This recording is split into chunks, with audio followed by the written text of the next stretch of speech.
What's up, guys, and welcome back to another episode of Brian Reacts, where I review amateur and pro form alike, breaking it down bit by bit and giving my feedback about what the amateur players are probably doing wrong and what the pros are probably doing right. In this particular episode, I am going to be focusing on none other than the 2021 world champion, James Conrad. Can't wait to talk about him, actually. But before I get to that, if you haven't already subscribed to the channel, I'd love to have a subscription from you. If you like this video series, if you like what I'm putting out, please like and leave a comment. I read all of the comments and respond to nearly all of them as well. So I want to talk about James Conrad a little bit. I actually got to watch James Conrad compete up close many times before the 2021 Worlds as a consequence of me helping out with radar speeds and range finding and some other pro events. People have paid a lot of attention to James Conrad's form because of how prominent that form was in 2021 Worlds. So I figure I can give you a breakdown of what it's like, what he's doing right, what I don't think he's doing right, things that are additive to his power, things that are subtractive. Let's dive right into it. So first of all, I'm going to show you James Conrad's form at full speed. You've seen this a million times. There's no one else who throws like this guy, and it really is something to behold. There it is, and of course the inevitable fall off the front of the D-pad. I'm going to back up again, and let's watch that one more time.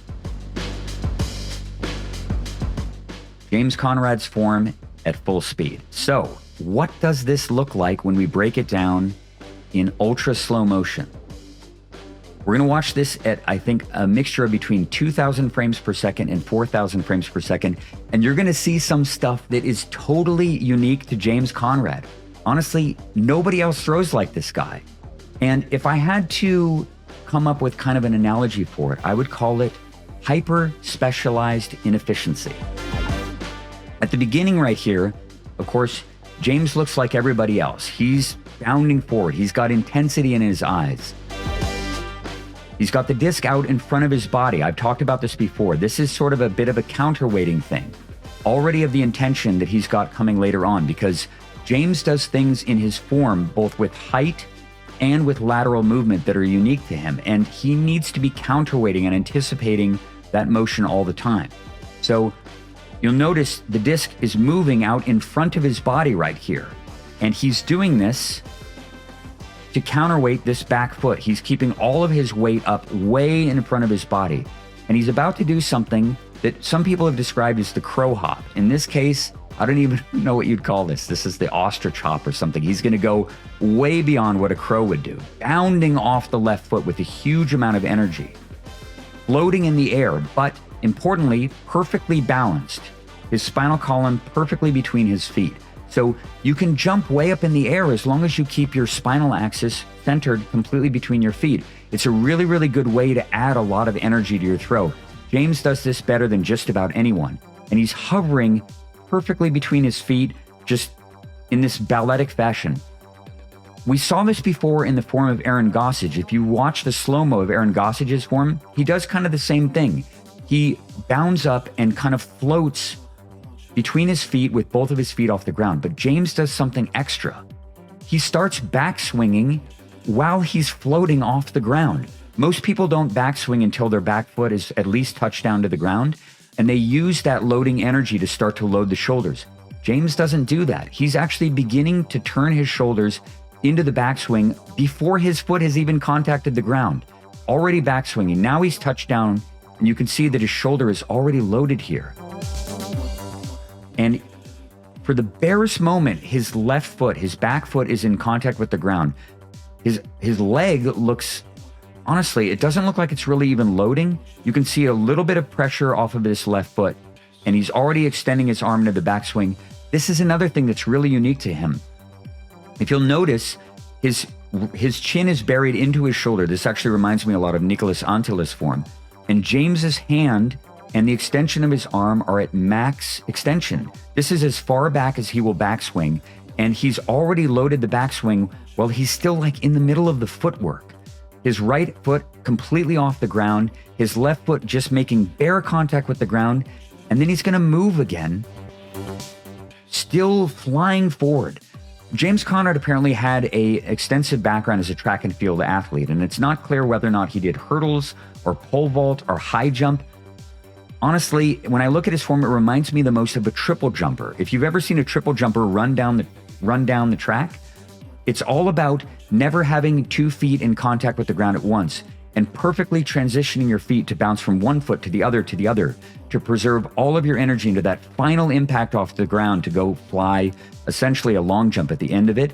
James Conrad's form reminds me so much of that. He does this little pitter pat off of his feet and then he's up in the air again, flying forward. Look, 2 feet off the ground again, fully extended into the backswing, anticipating entirely with all of his biomechanics the impact point of the brace right here, which he slams into with tremendous force.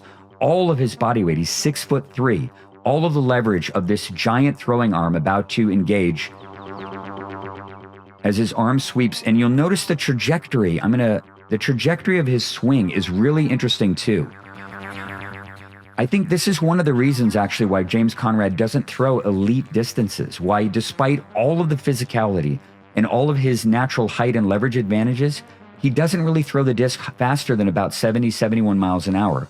And when I was radaring him at Worlds, he never threw faster than 70. And most of the time at full power with the big gallop, he only threw like 66, 67 miles an hour, 68 maybe. Compare that to players who can take one little casual step. A guy like Sebastian, who can take one step and throw the disc 70 miles an hour. James is throwing his entire body weight into the throw and only throwing 68. It's because of all these little power leaks. A lot of the things that he does that give him the proper timing actually are harmful to his ultimate power production. And you can see that the impact of this brace point right here causes the swing path to go all the way down into the ground. If we watch the continuation of this swing, the disc goes from high all the way down to low. It almost looks like he's throwing the shot into the ground, actually. And then the telltale form, the complete lack of actual brace, it almost looks like he's fumbling with the disc, and you can see he's falling forward. So much energy in that body, not pushed into the ground, not contained, and essentially wasted. Lee Wentz has a saying that I'm fond of repeating, and it's exertion, effort without leverage is wasted, and momentum without balance, and honestly without bracing, is falling. And James Conrad, in his hyper-specialized inefficiency, is a living embodiment of that idea. Let's watch it one more time. It really is something to behold, both in person and in super slow-mo. Nobody throws like this guy, and he really does make it work. You can't argue with the results. The guy is a world champion. Do not attempt at home, though. As a teacher of this sport, as someone who is a critic of biomechanics and of form and is trying to teach kind of the opposite of that, which is specialized efficiency, I would never advocate to do what James Conrad does. I think that it is a particular cascade of biomechanics that works for him in his body, but it really does sort of violate a lot of the principles that coaches and form theorists understand when it comes to backhand form. Hopefully that little breakdown gives you a sense of what James Conrad is doing right and what he is doing wrong in ways that might relate to your own form. Again, if you like this video, please leave a comment, please like, please subscribe to the channel. Thanks for watching, and I'll see you next time.